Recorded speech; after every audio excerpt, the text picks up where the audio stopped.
Olá e seja bem-vindo ao canal F Fácil, aqui quem fala é Diogo e aqui é mais um fechamento do FX. Hoje é segunda-feira, dia 14 de setembro, uau, bom, o ano tá voando.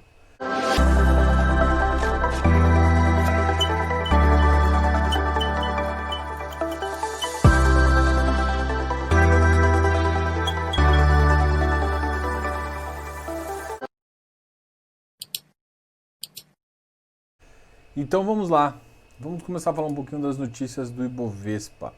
Hoje o Ibovespa voltou para casa dos 100 mil pontos, chegando a 100.235. Voltamos. Enfim, chegou com uma alta de 1,94%, mas realmente refletindo um pouquinho a melhora da situação. O dólar caiu forte também, o dólar caiu para 5,28, uma queda de 1,11%.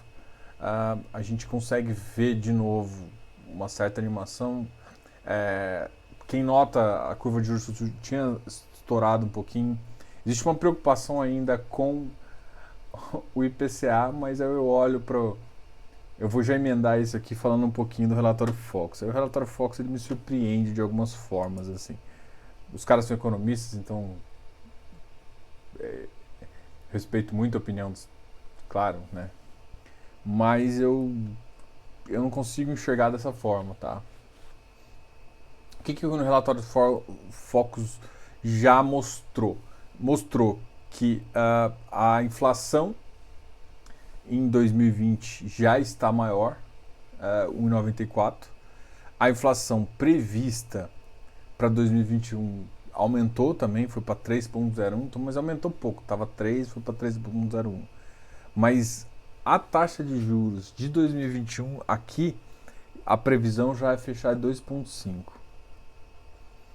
Nesse ponto aqui é onde eu fico pensando, eu entendo que existe ainda um espaço depois que a inflação subir antes, mas se a gente não tiver nenhuma medida intervencionista do tipo congelar, não congelar preços, mas alguma coisa do tipo, o que na verdade funciona pontualmente, eu não vejo realmente um juros tão baixo para o próximo ano, recuperando tanto os valores.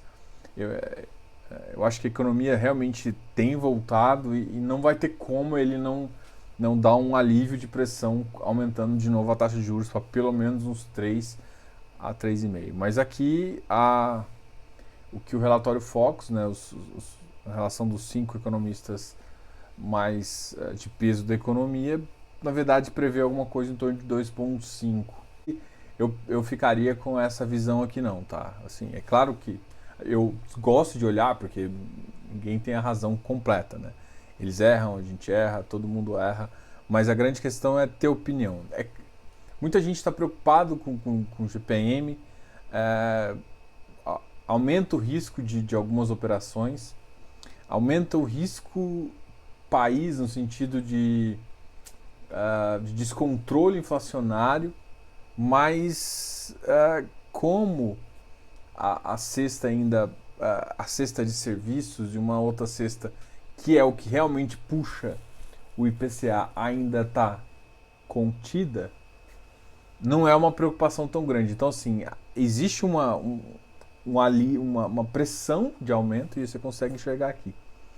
Resumindo, eu tenho dúvida desses números, eu acredito em números maiores. Tá? Então, eu não vejo a inflação subindo para 3,0 para o ano passado, até eu ainda acredito em valores maiores, até voltar para o meio da meta, né? Que é entre 3,5 e 4,5. Ele voltar para o meio da meta, mas eu não vejo como voltar sem voltar a taxa de juros, tá? Mas é uma coisa que a gente está acompanhando. O GPM cada vez com prévias mais altas, então isso preocupa um pouco, sim. Notícias boas dentro dessa revelação é justamente que o PIB cada vez apresenta uma variação menos negativa. Tá? Ou seja, o PIB está caindo, vai fechar o ano caindo menos do que inicialmente foi previsto. Por mais que não seja uma boa notícia de fato, né? Porque a gente perdeu o PIB, mas cair menos hoje em dia a gente considera como um gol. Eu não vejo, por exemplo, a Bolsa batendo 120 mil pontos igual algumas casas falaram. Eu sou mais restrito aí.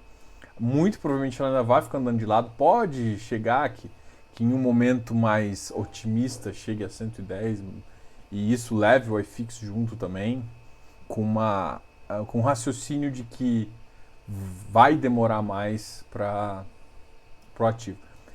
Eu tenho uma tese em relação a ativos CDI, eu tenho comprado, não tenho enchido a mão justamente por conta dessas visões que alguns economistas têm. Justamente eu fico, é claro que a gente compra duvidando, mas se os caras estão pensando assim, será que vai? A gente sempre vive num país onde é muito complicado a gente fazer uma análise coerente, né? Por quê? Porque a gente faz uma análise coerente, vem uma medida, por exemplo, uma medida que quer congelar preço e isso gera um impacto econômico inflacionário acumulado muito ruim, né?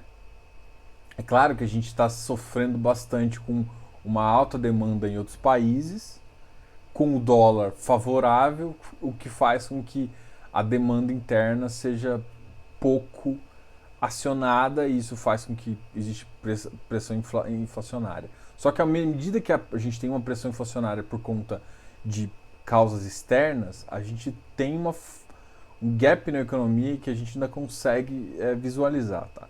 Qual que é o resumo dessa brincadeira toda que eu estou querendo te falar? Se fizer cagada, eu duvido que vai acontecer isso. E se for bom, eu também acho que os caras estão otimistas demais. É isso. Resumo assim, para leigo. Cara, os caras estão muito otimistas. E eu não sou tão otimista assim. E mesmo no meu médio otimismo, que faz mais sentido, não faz sentido isso aqui para mim, tá? Enfim, mas é uma análise que você tem que analisar, vai estar aqui do lado, você pode ficar tranquilo. Algumas empresas estão se destacando, algumas empresas estão utilizando esse momento para se capitalizar e fazer um posicionamento de mercado. Então, o que é desespero para uns é oportunidade para outros. Então, sempre procure empresas que estão fazendo isso, mas não tome cuidado com a autoexposição, tá? É um receio que eu sempre gosto. Então, tem empresas que estão tomando crédito no próprio mercado de fundos imobiliários e outros mercados de crédito para se capitalizar e para fazer umas coisas melhores. Então, se você quer ficar exposto a ela em ação, evite ficar exposto a ela em fundos imobiliários para manter um nível seguro aí para sua carteira. Agora vamos falar um pouco dos ativos que tiveram pior desempenho, depois a gente fala um pouco dos ativos que tiveram melhor desempenho.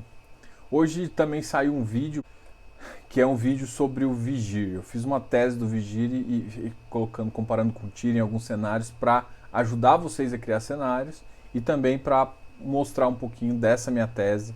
Inclusive, eu até passei um dever de casa para a galera fazer essa mesma consideração com outro ativo para a gente evoluir no crescimento. Esse vídeo vai ser para membros, então seja um membro. Se inscreva aqui no canal, se não está inscrito. Não está inscrito, tá. A gente sempre fala tudo aqui. Então, enfim. A gente vai falar agora dos ativos negativos, tá? Uma das coisas que eu queria comentar também é sobre o HGRE. Deixa eu até achar o preço dele hoje. Ele fechou em 152. O HGRE acabou de soltar uma assembleia extraordinária para votar uma nova emissão. Essa nova emissão já era esperada, necessária. Então, por que você está falando nesse tom de pausa e demora? Porque eu não gostei do preço. Eu achei que a precificação não foi correta. Eu vi o mercado levando esse preço do ativo. Cara, esse foi um ativo que bateu 137 há pouco tempo atrás, 139. Ele ficou muito tempo abaixo, entre 137 a 140. Eu comentei sempre, até 144 é um preço que é razoável de se pensar. O que aconteceu? Depois que teve a notícia que ele ia fazer um negócio, vendeu o lote lá, o Verbo Virgínio também. Então, depois daquela movimentação que ele ia fazer de venda, ele continuava precisando capitalizar. Provavelmente essa venda foi aprovada. E o que acontece nesse cenário? O que acontece é o seguinte: na minha opinião, alguém levou o preço para forçar uma emissão nesse sentido, nesse preço aí. Não faz sentido o ativo ter subido para 152. Tanto é que se a gente analisou há uns tempo atrás, teve alguém grande que saiu de uma posição e teve e o ativo bateu 146. O ativo bateu 146. Alguém saindo de posição. Justamente, na minha opinião, foi pensando nesse cenário aí. 152 para quem entrou em 137 é muito positivo. Não acho que é sustentável e o valor da emissão vai ficar 149. Eu acho que pensando no ativo, ele precisa da emissão, mas pensando no preço, eu não sei se o secundário vai segurar. Então, mas vai cair de preço, mesmo assim vai dar certo. Cara, um score de 3 pontos para chegar no 149, ele tem que convencer muito investidor a entrar e em termos de precificação do secundário, eu acho muito fraco esse ativo ainda.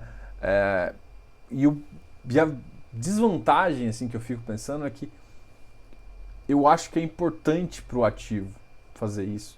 Eu acho que vai ser benéfico para o fundo. Então, é complicado quando o cara coloca um preço que eu sei que é difícil de entrar. Pagar 149 nesse ativo, para mim, é um risco muito alto. Muito alto. Tipo, 144, que é o valor, né? Ele está cobrando 144 e 5,05 de taxa.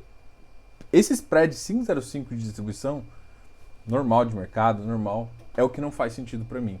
Não que não faça sentido a distribuição. O preço ficar R$5 mais caro inviabiliza muito, né? Porque basicamente 5,05 num ativo que está com uma vacância tão baixa e que provavelmente vai sofrer um pouquinho, porque a economia não está voltando tão rápido, assim, é basicamente o quê? Um ano de aluguéis. Então o risco começa a ficar muito interessante. Eu vou pagar um ano de aluguéis para, se o fundo voltar para uma faixa interessante de vacância, e aí eu começo a colocar o si e outra. Tem que fazer reforma antes de realmente botar as coisas para dentro. Então, a reforma é legal, o fundo tem se mexido, mas o preço, eu não sei. Vamos ver o que o mercado vai achar. A gente acompanha sempre essa emissão. É uma emissão que vai dar uma movimentada, é Credit Suisse, então normalmente a galera vem. Mas não é um ativo dos mais que brilha o olho para o mercado, né? Então é uma consideração aí de se fazer. Vamos então agora falar dos ativos que mais caíram, começando pelo Habitat, caiu 2,05. Cara, olha, o Habitat teve uma negociação grande hoje, tá? Uma negociação de mais de 2,8 milhões. Então não foi desceu no vazio, desceu forte, com muita gente comprando. No preço 113, que foi o máximo que ele negociou, para mim ele também estava esticado. Esse 110 aqui é um valor bem interessante. Por quê? Porque ele ainda está com uma certa... ele não alocou todo o portfólio, tá? E assim que aprovar... mas assim que aprovar vai subir. Não necessariamente. O preço dele não está tão descontado para você pensar numa subida, não, tá? Então 110 ficou barato? Não. Então pode cair mais para mim? Pode. Esse é um ativo... Não é que o ativo seja ruim, mas o preço não está sendo tão favorável assim para você entrar disparadamente. XPSF, uma queda de 1,54, chegando a 95. Para mim é um ativo também que deve sofrer um pouquinho. Já teve uma negociação um pouquinho menor, de 1,42. O MXRF teve uma queda bem forte também, 10,37. O MXRF é um que eu já tinha alertado vocês. Eu fiz um vídeo também. Então vale a pena. O RECT é outro. RECT, o pessoal ainda não entendeu como é que ele funciona, para que ele serve. Teve uma avaliação de 2,9 milhões. É um ativo que todo mundo achou que caiu o rendimento, mas na verdade para mim ainda está alto. Por quê? Porque ele é um ativo imobiliário, né? Então o que ele tem que pagar não está fazendo sentido. O Tegar caiu também, 129, chegando praticamente no preço de novo da emissão. 5 milhões. Foi nossa, também teve uma movimentação bem grande aqui, tá? XPCI teve uma pequena queda também, de 0,79, 87. Ativo de crédito, para mim, é um ativo que está muito descontado. O que acontece? Analisando o que os economistas estão pensando, a possibilidade da taxa de juros ficar mais baixa, a CDI, por mais tempo, reflete negativo em ativos assim, tá? Então, você pensar no que os economistas pensam, você ficaria um pouco de longe de ativos de CDI, mas eu confesso que eu teria ali, eu ainda tenho, ainda compro ativos nessa ideia aí. Não acho que a taxa de juros vai ficar tão baixa quanto 2,5, não, tá? Não sei. Ainda mais com alguma pressão popular que tente fazer algum tipo de congelamento de preço, alguma outra coisa vai ter que meio que compensar. RBRF 95, 0,74, um ativo ainda interessante. HGLG 169, cada dia cai mais. Nossa, Diogo, tô ficando preocupado. Então você comprou errado. O mercado é engraçado, né? Eu não quero tripudiar, não faz sentido não, mas o que eu quero te falar é o seguinte. Cara, esse ativo, eles pegaram quase 1 bi e alocaram só 350. Eles têm muito que alocar ainda. E aí, um dos ativos pipeline deles eu acho que eles vão brigar, entendeu? Porque eu acho que eles já tinham feito algum contrato vinculante, eles não exatamente falaram isso, mas eles não faz sentido você simplesmente fazer um contrato de compra e venda e falar que pagou alguma coisa. Normalmente você termina o contrato com um contrato vinculante e o cara quis devolver. E não é assim que funciona a brincadeira, né? Só que e aí, até que ponto isso é bom para o fundo ou não? Eles ainda têm um pipeline grande, eles devem alocar rápido, mas mesmo assim o ativo está esticado. Então é um cenário que a gente pode enxergar aí como não nebuloso, mas bem complicado aí, e o ativo tem que se analisar. Então, pode cair mais? Pode. Mas a grande questão é que ele é um queridinho. Então, à medida que as coisas forem melhorando para ele, é um ativo que o pessoal vai começar a pagar mais, tá? Iridium 117. O ativo está com preço normal. Iridium começou já aquele movimento de pré... amanhã ele entra na conversão, né? Amanhã tem a conversão, então ele entrou nesse movimento pré-conversão, e aí no momento que a conversão dos 14, do Iridium 13 para o 11, normalmente vai ter uma venda aqui. Muita gente estava apostando que ele fosse cair por volta de até 110. Eu olhando o preço dele, o que a gente pode esperar, hoje o Iridium negociou 5,47 milhões. Então hoje começou muita gente já a vender 147 milhões. É uma quantidade bem alta para o ativo. Então, vamos supor que amanhã der 10 milhões, cai mais 2, 3%. O ativo cai para 113, 114 no máximo. Então, é um ativo aí que se sustenta com ágio bem alto, tá? Então, esses foram os ativos que ficaram negativos. O iFix hoje subiu 0,03, então praticamente também empatou, chegando a 2.792 pontos. Um ativo que eu tô com um asterisco muito alto nele é o Alzirão, o ALZR11. É um ativo que eu gosto. Ele é um híbrido que está interessante, não é que ele é muito baseado em contratos atípicos, faz sentido, mas ele ainda tem uma conversão para ser feita. E a precificação dele pode baixar aí, tá? VISC. Vamos lá. VISC 111, também uma alta de 0,57. O ativo tá voltando. O Vino também subiu um pouquinho. O Becri subiu para 108. O Hectare subiu 125, mas o Hectare estava 128, 129. Então ele teve uma queda assim que anunciou. Amanhã pode ser que ainda suba mais um pouquinho, mas de leve ali. Hoje na máxima do Hectare bateu 127. Você tem que lembrar que amanhã é o último dia que quem quer participar da oferta que o Hectare lançou de 125 milhões, para participar tem que comprar esse ativo ainda. Agora eu vou para os ativos que mais chamaram a atenção. Fiz que eu já falei, a HGRS subiu também. mas ele subiu, assim, o anúncio que eu acabei de falar foi pré-mercado. Então a gente só vai ver o que o mercado realmente acha. E por exemplo, se tá, a HGRE está 153 aqui.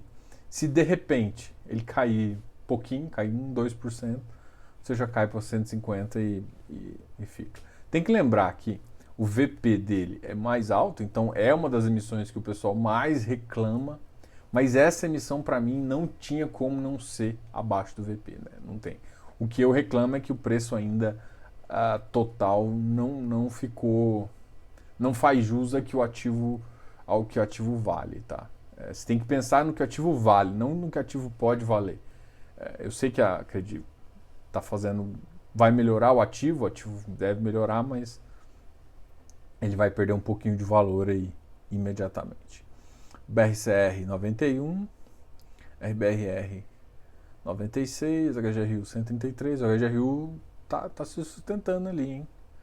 HBTT 1050, vamos ver o que o pessoal vai decidir sobre os ativos.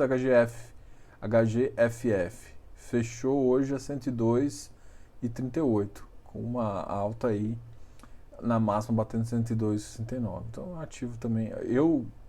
Os FOFs a gente tem que lembrar que quando o iFix anda de lado, eles tendem a andar de lado também, fica mais difícil para fazer ganho de capital, e então o que manda é um pouco da carteira. Então, quem tem menos recebíveis normalmente sofre um pouquinho mais, tá? E é o que a gente consegue ver com alguns ativos que têm sofrido bastante de FOF, que tem sofrido, tá ok? Então, HGFF. PATC 91,84 é um ativo que tem subido bastante também, na minha opinião. Uma pena, porque já está começando a ficar com risco-retorno já bem complicado aí para quem quer entrar, tá? RBRL 113, mas o RBRL subiu com 16 negociações, 68 mil, subiu bem fraquinho ainda. Acabou de sair de uma emissão, né? Começou a negociar, eu achei que ia aumentar um pouquinho a liquidez, mas ainda não aumentou o suficiente não. Então é um ativo aí que vale a pena você também olhar. O HLOG é um ativo que também, olha só, hoje o HLOG foi o que mais subiu, 4,24, uau.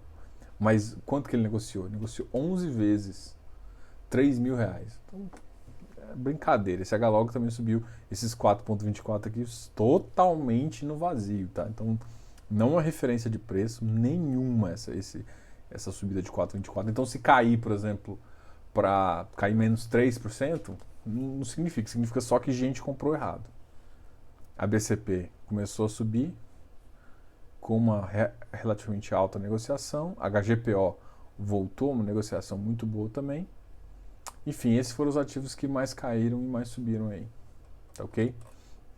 Qualquer dúvida, deixe comentários. O seu comentário é muito importante. Eu tenho respondido muitos comentários. Gosto bastante que vocês comentem, mesmo quando há críticas, até falando que eu escondo o jogo. Enfim, eu acho que faz parte, tá? Depois eu vou responder todo mundo. E eu gostaria também de convidar vocês para continuar aqui nessa comunidade. Eu estou fazendo algumas, além de vídeos interessantes, eu também estou colocando alguns comentários na nossa comunidade mesmo. Então olhem a comunidade. A gente tem o YouTube, ele tem agora essa parte de comunidade, que é justamente para a gente trocar ideia também. Além dos vídeos, a gente pode ter algumas enquetes e algumas informações que eu gosto de compartilhar com vocês. Putz, esse vídeo ficou bem grande aí. Eu estou pensando em não editar ele, assim, deixar um vídeo mais leve. Se inscreva aqui no canal. É óbvio que todo mundo aqui está inscrito, né? Então se inscreva aqui no canal, dá um like nesse vídeo e até a próxima. Seja membro também, ó, é importante. Ou se não, dá uma olhada lá, se tiver afim, tô mais tranquilo. A gente tem mais 2 vídeos que eu quero fazer, eu vou deixar aqui também. Um é o do BTLG que eu falei que ia fazer, eu vou soltar até o final dessa semana. Eu atrasei um pouquinho. Um outro vídeo que eu tô fazendo é para vocês, que eu não comentei sobre as bilhares de assembleias da ED. Eu vou fazer vários vídeos picados, depois eu faço um overview de tudo, tá? Vou começar falando um pouquinho do presidente Vargas, da tese do presidente Vargas, tá? Pra gente começar nessa sequência das milhares de assembleias que a Ed fez e qual que é a ideia por trás aí, tá? Vamos conversar sobre isso. Aguarde esse vídeo. Grande abraço, Diogo, canal F Fácil.